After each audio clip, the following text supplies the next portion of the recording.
The incident occurred on a Tuesday afternoon at a generic roadside gas station 20 miles outside the city limits.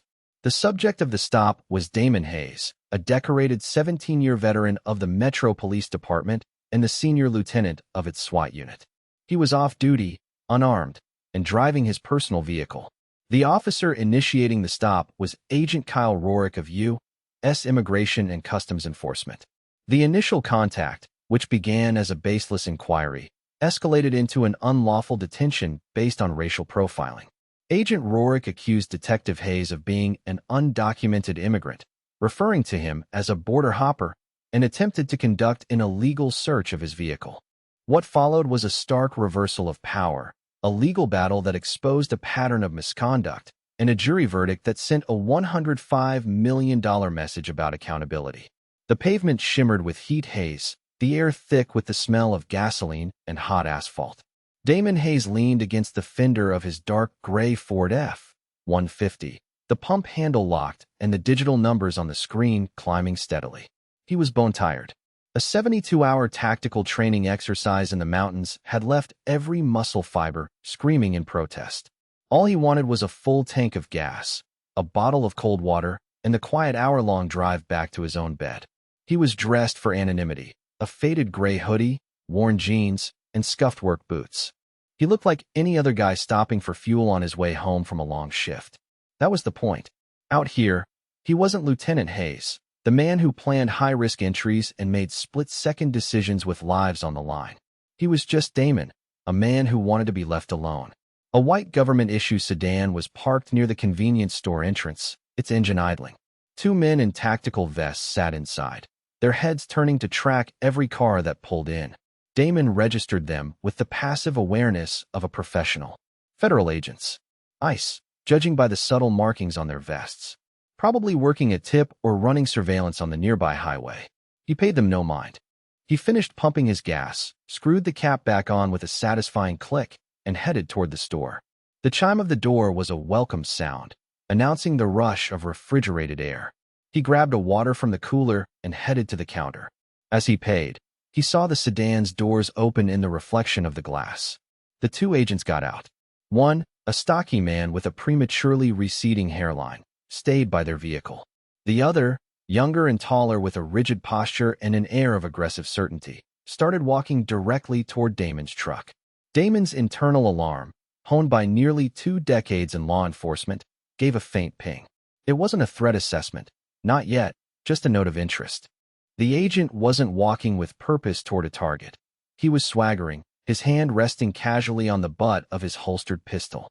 He circled the F-150, peering into the windows. Damon took his receipt, gave the clerk a polite nod, and walked back out into the oppressive heat. The agent, whose name tag read Rorick, was now standing by the driver's side door, blocking his path. "Can I help you, Agent?" Damon asked, his voice even and calm. He kept his hands visible, the water bottle in one, the receipt and his keys in the other. Agent Rorick looked him up and down, a slow, deliberate inventory designed to intimidate. The gaze lingered on his worn hoodie, his tired face, his dark skin. A faint smirk played on Rorick's lips. "That your truck?" he asked. The question was a hook, baited and thrown. Damon knew the game. "It is," he said simply. "Registered to me. Paid for. All mine." "Funny," Rorick said, his tone dripping with condescension. "Doesn't seem like the kind of vehicle a guy like you would be driving." The insult was textbook, a lazy piece of profiling. Damon felt a familiar weariness settle over him, a weight heavier than any tactical gear. "What kind of guy is that?" he asked, his eyes locking with Rorick's. He wasn't angry. He was calculating. He was documenting. Rorick's smirk widened. "You know, someone who looks out of place. We've had reports of smuggling activity in this corridor. People using trucks just like this one to move product. Or people." He gestured vaguely toward the highway. "You're not from around here, are you?" This was the escalation. The fishing expedition was turning into an accusation. Damon's home was a 40-minute drive away, well within the metropolitan area. He was from around here more than Rorick likely was. "I live in the city," Damon said, his patience beginning to fray at the edges. "I'm on my way home." "The city," Rorick repeated, drawing the words out as if they tasted sour. "Right. Let me see some identification. The request was now a command. The encounter was no longer consensual. Damon knew his rights, but he also knew the practical reality of a roadside confrontation. Arguing jurisdiction with a federal agent on a power trip was a fool's errand. The smart play was to comply, document, and deal with the fallout later. He sighed internally. "All right," he said, shifting the water bottle to his other hand and reaching slowly for his back pocket. "Just so we're clear, Agent, am I being detained?" Rorick's eyes narrowed. The legal phrasing annoyed him. It was a sign of a subject who knew the script, and he didn't like it. "We're just having a conversation," he snapped. "Now show me your ID." Damon pulled out his wallet, a worn leather bifold. He deliberately bypassed the flap that held his badge and police credentials, extracting only his state-issued driver's license. He handed it over. Rorick snatched it from his hand. He studied it, his thumb rubbing over the photo as if trying to smudge the identity away. "Damon Hayes," he read aloud, mispronouncing the first name. He looked from the photo to Damon's face and back again. "Address is in Northwood." "That's a nice neighborhood." The implication was clear. "Too nice for you." "I like it," Damon said, his voice flat. He could see Rorick's partner watching from their car, a silent, complicit statue. A family in a minivan at the next pump was starting to stare, the mother pulling her child a little closer. The stage was set, and the audience was gathering. Rorick handed the license back, but he didn't move. He planted his feet, crossing his arms over his tactical vest.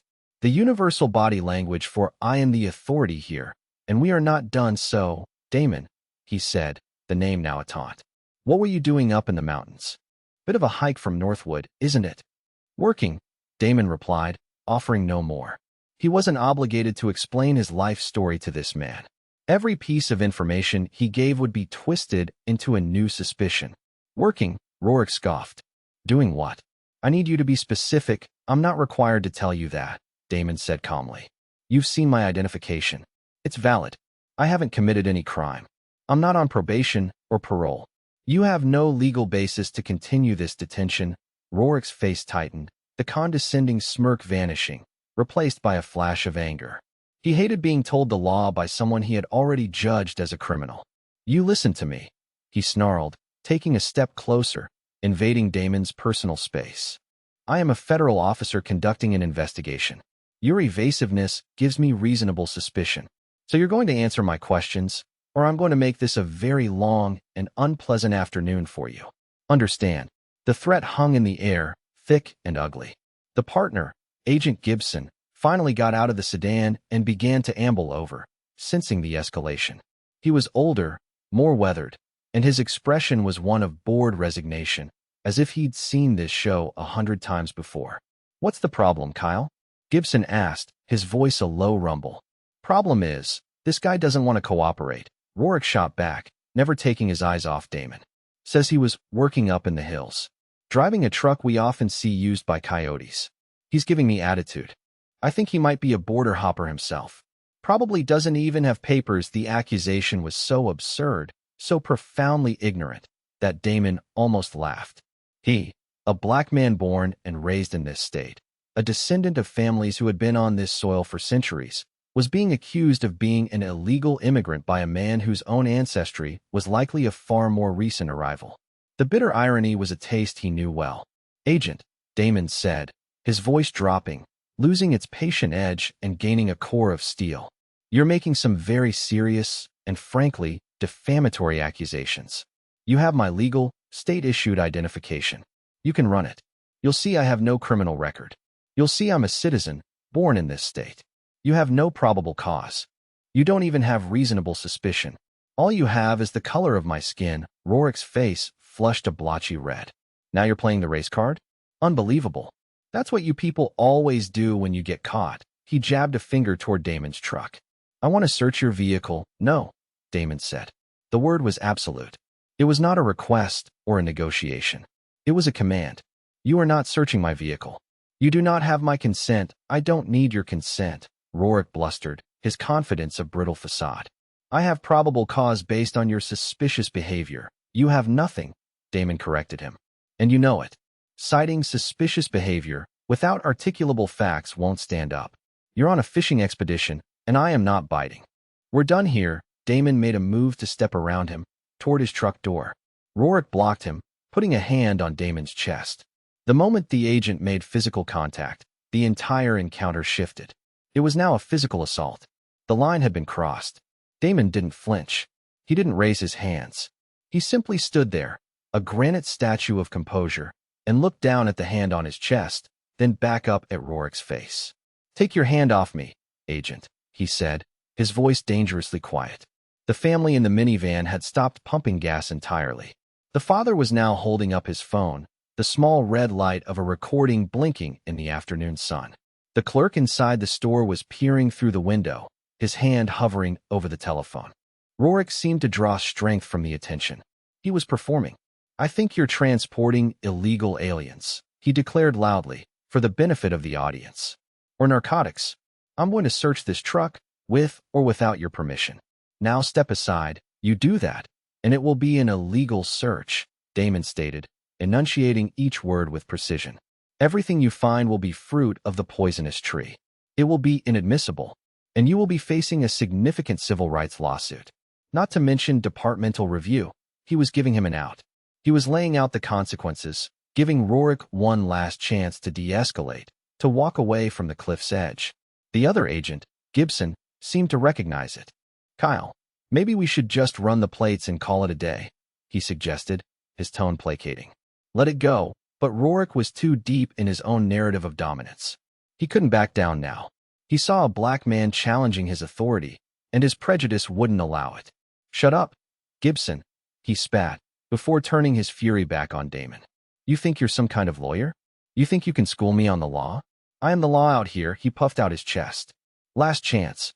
Let me see what's in the truck, or I'm placing you under arrest for impeding a federal investigation." The threat was the final piece. Unlawful detention, assault, and now a threat of false arrest. Damon had everything he needed. The trap, which Rourke had laid for him, was now about to spring shut on the agent himself. "Okay," Damon said, a sudden, disarming calm settling over him. He raised his hands slightly in a gesture of surrender that was anything but. "You're right. You should know exactly who you're talking to." He reached for his wallet again, slowly, telegraphing the move. Rourke tensed, his hand dropping to his sidearm. "Easy now," he warned. No sudden moves. Damon ignored him. He opened his wallet, and this time, he flipped open the other side. He carefully removed 2 pieces of identification. The first was a laminated card with his photo, name, and the bold crest of the Metro Police Department. The second was smaller, more specific, with the iconic eagle emblem of the SWAT division. He held them out for Rourke to see. The sunlight glinted off the gold shield embossed on the main ID. "Detective Lieutenant Damon Hayes, Metro Police," he said, his voice resonating with an authority Rourke had tried and failed to project. "Badge number 724. I am the commanding officer of the city's SWAT tactical unit."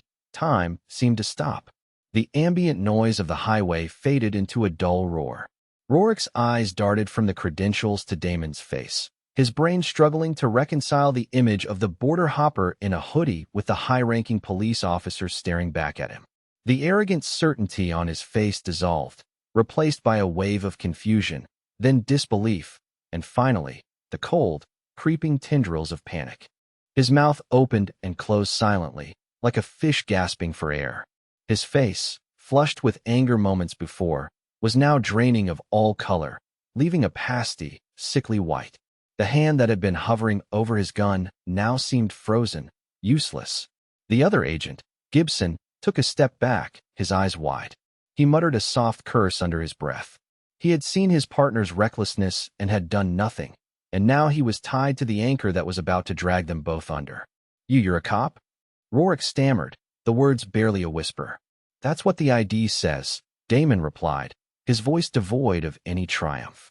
He was still in professional mode. "Now, Agent Rourke, you have unlawfully detained a fellow law enforcement officer. You have assaulted me. You have threatened me with false arrest. And you've done it all in front of at least 3 civilian witnesses, one of whom is recording this entire illegal stop. So I'm going to need to see your credentials. And I want your supervisor's name and contact number." Now, the power dynamic hadn't just shifted, it had been completely inverted. Damon was no longer the suspect. He was the senior officer on scene, and Rourke was the one who was about to be investigated. Rourke fumbled for his own ID, his hands shaking slightly. He couldn't meet Damon's eyes. He was staring at the pavement, at his boots, anywhere but at the man he had just tried to humiliate. "Look, detective," he began, his voice pleading. "This is just a misunderstanding. There is no misunderstanding." Damon cut him off, his tone sharp as broken glass. "You profiled me based on my race. You ignored my valid identification. You escalated this situation based on your own prejudice. What you did was not police work. It was harassment. It was a violation of my civil rights under the color of law." The man with the phone was walking closer now, his recording obvious. "You okay, sir?" he asked Damon. This guy was way out of line. "I'm fine," Damon assured him. "Thank you for recording. I may need you as a witness." Just then, the wail of a siren grew louder. The gas station clerk had made the call. A local county sheriff's cruiser screamed into the parking lot, lights flashing. Two deputies jumped out, their hands on their weapons, assessing the scene. Two feds in tactical gear in a tense standoff with a black man in a hoodie. "Everyone stay where you are," the senior deputy shouted. Damon calmly turned toward them, holding his police ID high. "Lieutenant Hayes, Metro PD," he called out. "It's okay, deputies. The situation is under control." The deputies visibly relaxed upon seeing the credentials. They recognized the name. Lieutenant Hayes was a well-respected figure in regional law enforcement circles. They walked over, their expressions shifting from caution to curiosity. "Everything all right here, Lieutenant?" the senior deputy asked, pointedly ignoring the two ICE agents. "Not really," Damon said, finally allowing a sliver of his exhaustion and anger to show. "I was just being illegally detained by Agent Rourke here. He seems to believe I'm an undocumented immigrant." The deputies exchanged a look of disbelief. They both knew who Damon was. They'd been through interagency briefings he had led. The idea was laughable. The senior deputy turned to Rourke, his face a mask of professional contempt. "Agent, is there a problem here?" Rourke looked trapped. He was surrounded by other cops, all of whom were now looking at him like he was a disgrace to the badge. His own partner, Gibson, had retreated to their sedan and was speaking urgently into his radio. A black SUV with federal plates pulled into the gas station minutes later, driving fast, but without sirens. A man in a suit got out. He had the weary, perpetually stressed look of a supervisor. He strode over to the group, his eyes immediately finding Damon. "Lieutenant Hayes? I'm Special Agent in charge, O'Connell. I'm Agent Rourke's supervisor. I want to apologize for my agent's conduct." Damon didn't accept the apology. It was too soon, too easy. "Your agent, sir, is a liability," Damon said, his voice cold. "He operates on racial bias, not on evidence. He doesn't know the law he's sworn to uphold. Today, he did this to another cop. How many times has he done this to civilians who don't have a badge to show him? How many people has he illegally stopped, searched, and intimidated?" O'Connell had no answer. He just nodded grimly. He turned to Rourke. "In the car. Both of you. We're done here. Surrender your duty weapons when you get back to the office. You're on administrative leave, effective immediately." Rourke, his face ashen, turned and walked away without another word. The swagger was gone, replaced by the slumped shoulders of a man who knew his career was over. The lawsuit was filed 3 weeks later. The complaint alleged racial profiling, unlawful detention, assault, and a violation of Damon's 4th and 14th Amendment rights. It named not only Agent Rourke, but also his partner, Agent Gibson, for his failure to intervene, and the Department of Homeland Security for fostering a culture that allowed such misconduct to flourish. The legal battle was arduous. The government's attorneys tried to have the case dismissed, claiming qualified immunity for the agents. They argued that Rourke had been acting in good faith. But the evidence was undeniable. The gas station's high-definition security footage captured every moment. Rourke's aggressive posturing, his condescending language, the moment he placed his hand on Damon's chest. The bystander's cell phone video captured the audio with crystal clarity, including Rourke's use of the phrase "border hopper" and his baseless accusations. During his deposition, Rourke was a shadow of his former self. Under the withering cross-examination of Damon's attorney, his story fell apart. He couldn't articulate a single credible reason for his suspicion other than Damon's presence and appearance. His personnel file, produced under discovery, revealed a history of complaints from minority citizens, all dismissed internally without discipline. When the body cam footage from the responding deputies was played in court, the jury saw the immediate aftermath. They saw the respect the local cops showed Damon and the contempt they showed Rorick. They saw a brotherhood of law enforcement fractured by the prejudice of one of its own. The trial lasted 6 days. Damon took the stand and recounted the events with the same calm, meticulous detail he used to brief his SWAT team. He didn't raise his voice. He didn't perform for the jury. He simply told the truth. He spoke of the humiliation, not just as a citizen, but as a police officer who had dedicated his life to the uniform, only to be treated like a criminal because of the color of his skin. He explained that if an armed, high-ranking police lieutenant could be subjected to this, then no one was safe. The jury, a diverse group of 12 citizens, deliberated for less than 3 hours. Their verdict was unanimous. They found Agent Rorick liable on all counts. They awarded Damon Hayes $500,000 in compensatory damages and a staggering $10 million in punitive damages, a figure designed to punish the department and deter future misconduct. On the steps of the courthouse, surrounded by cameras and reporters, Damon Hayes stood with his legal team. He didn't smile. The victory felt heavy. "This was never about the money," he said, his voice steady. "It was about accountability.